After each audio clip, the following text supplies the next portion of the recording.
Boa noite, nossa saudação a você que acompanha diariamente de segunda a sexta-feira neste horário das 18h50, o programa da Diocese de Barretos, igreja.com.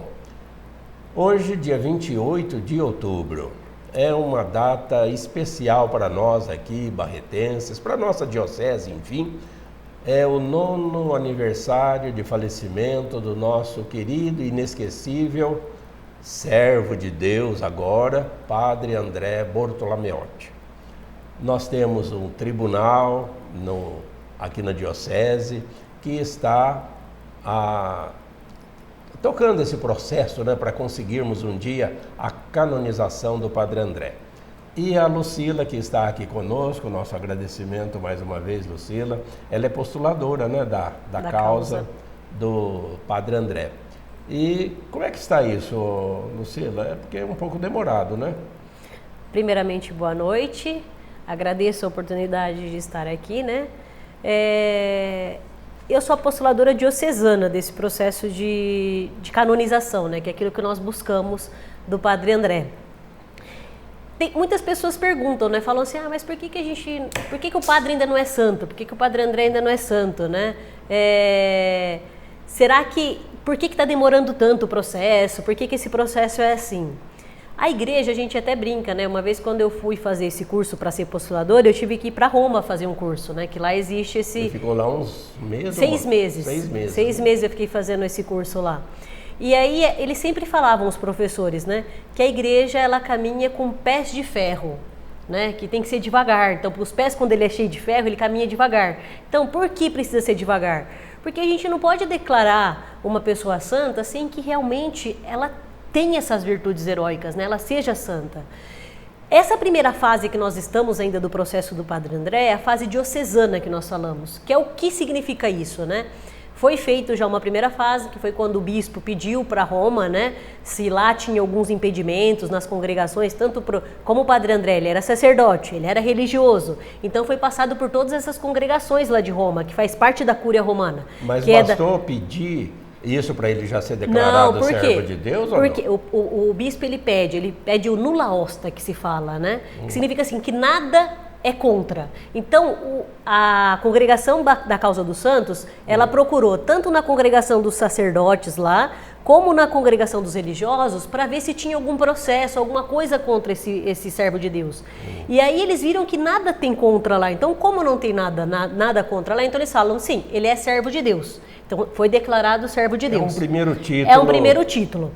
A partir disso, se abre o processo diocesano, que é aquilo que nós fizemos há poucos anos atrás, né, em 2016, final de 2016. Tem que esperar 5 anos, né? Tem que esperar 5 anos da morte, no mínimo 5 anos depois da morte da pessoa. Aí que começou o processo. Para abrir, Aí foi aberto o processo aqui em 2016, no final de 2016.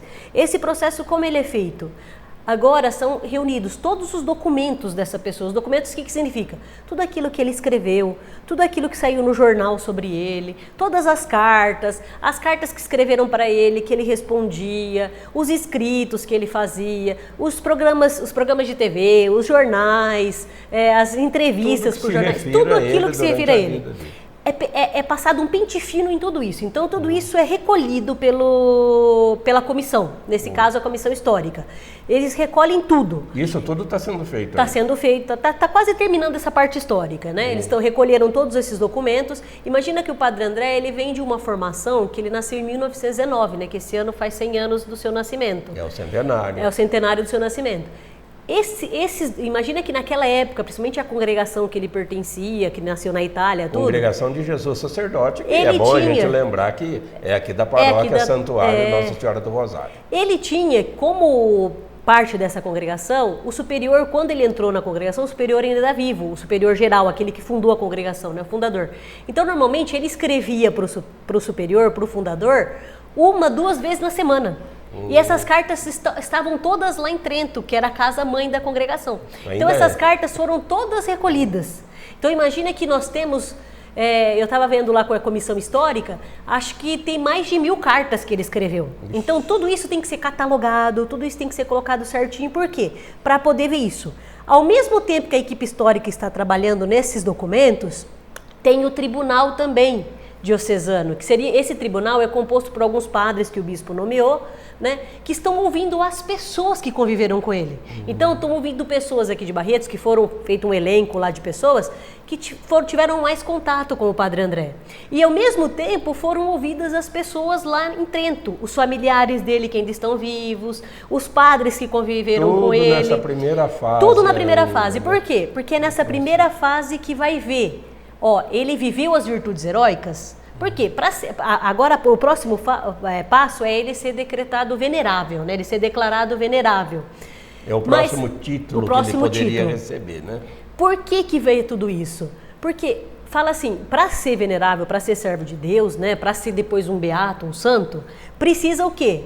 Que a gente saiba que ele viveu as virtudes cristãs. Todos nós, como cristãos, como católicos, nós somos chamados a viver. Mas ainda não precisa de um milagre para ter o título de venerável. Não, só que ele tem que viver de forma heróica, que nós falamos, né? A forma heróica é o quê? É viver aquilo que Jesus ensinou, do modo que Jesus ensinou. Né? Nós temos vários exemplos aí do Padre André, eu cito algum. Temos certeza absoluta disso. Né? Eu cito algum, por exemplo. Aconteceu uma vez que explicaram pra gente, né, que uma pessoa que trabalhava ali como doméstica na casa dos padres, que ele ia começar a almoçar, ele nem tinha começado, ele ia começar a almoçar, chegou uma pessoa que queria urgentemente falar com ele, porque precisava se confessar tudo, ele deixou a comida no prato, foi lá e conversou. Quando voltou, a comida já estava fria. Outra pessoa podia falar, caramba, deixa eu almoçar primeiro, depois eu vou, né? Não, ele deixou aquilo e foi. Por quê? Porque ele achava que aquilo era mais importante, alguém estava precisando dele. O Padre André sabe das suas virtudes heróicas mesmo. Né? Então, o que aconteceu? Estamos nessa fase diocesana. A partir que foram ouvidas todas as testemunhas, foi recolhido todos os documentos, foi feito tudo, porque esses documentos vão ser passados também por censores teólogos, que são teólogos, padres, freiras, leigos, né, que são teólogos, que têm uma formação em teologia, para eles verem se nesses escritos do Padre André não tem nada contra a moral, os bons costumes, aquilo que a igreja prega. Não tendo nada, isso vai para Roma. Chegando em Roma, Roma vai analisar tudo isso. E aí, se ele for decretado, né, vai ser decretado venerável, vai ser declarado venerável. Para ser beatificado, a gente precisa de um milagre. O milagre é aquilo que não tem comprovação com a ciência. Né? Então, a ciência atual não pode, tanto a medicina como outro tipo, né? Não pode comprovar isso. Isso também é analisado com bastante rigor. Analisado, né? Por todo... Por exemplo, se for relação a alguma doença, vai ser passado pela mão de no mínimo 6 médicos diferentes para ver se isso é mesmo comprovável.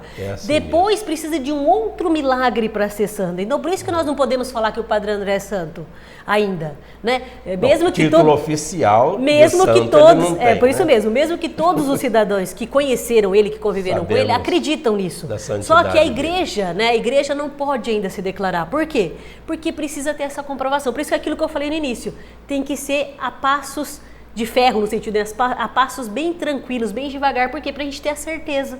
Porque não vai poder falar só por... Sim, não somente por aquilo que as pessoas falam. Já o fato das pessoas aqui em Barretos falarem que ele foi um santo, falarem, né, terem essa certeza, já é uma coisa muito grande para a igreja. Mas precisa ser comprovado também através de tantos outros...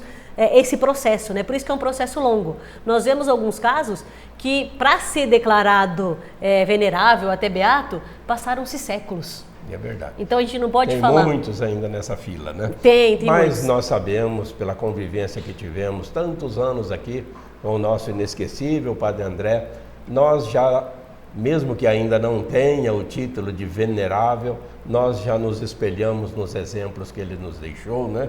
E que são mesmo exemplares, a sua vida, a sua dedicação, a sua vivência com os pobres, etc. Em todas essas virtudes ele viveu magnificamente, né, como tendo aí Jesus mesmo como seu modelo. E nós agradecemos, nós sabemos então que esse trabalho no tribunal está sendo feito com muito carinho, com muita dedicação e está caminhando, né? Nós aguardamos e esperamos, né, com a sabedoria da igreja e com a luz do Espírito Santo, que esse processo um dia se acabe e ele tenha, né, essa declaração da sua beatitude, da sua santificação. Nosso muito obrigado, Lucila, né, mais uma vez. E nós ficamos por aqui, o programa igreja.com, diariamente às 18h50, sempre trazendo assuntos referentes aos valores cristãos para a nossa melhor caminhada de fé. Boa noite, fique agora com o telejornal Lombardes News.